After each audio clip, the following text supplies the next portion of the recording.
saja bagi senang. Tak takut kena hook ke apa kat ke. Okay, hai, assalamualaikum guys. Sekarang we dekat Sarawak. Dekat TV Sarawak bersama one and only Kilat Boy. Kilat Boy. Yeah, assalamualaikum sihat. Waalaikumsalam. Okay. Alhamdulillah.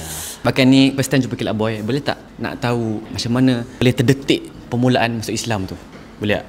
Boleh. Alhamdulillah. Pada 2021 tu memang dia macam saya dah buat research awal tentang ni. Tapi lepas tu tiba-tiba hari tu dia datang terus.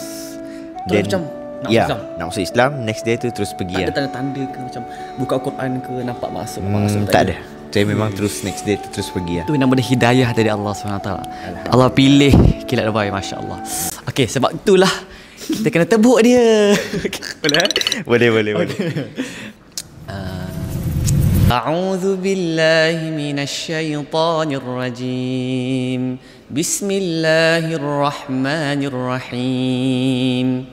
Wadduha wal laili idza saja ma wadda'aka rabbuka wa ma qala.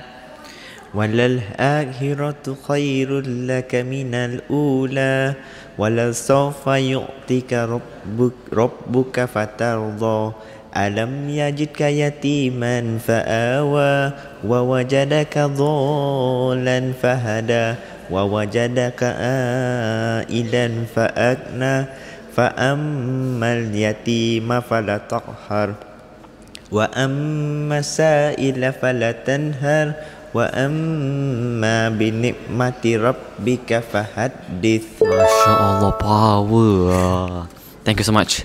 Boleh lepas saja bagi senang. Tak takut kena hook ke apa kat ke. Trademark orang Sarawak. Cakap apa selalu? Kami sayang kita. Senang. Agik hidup, agik ngelaban. Betul lah? Betul.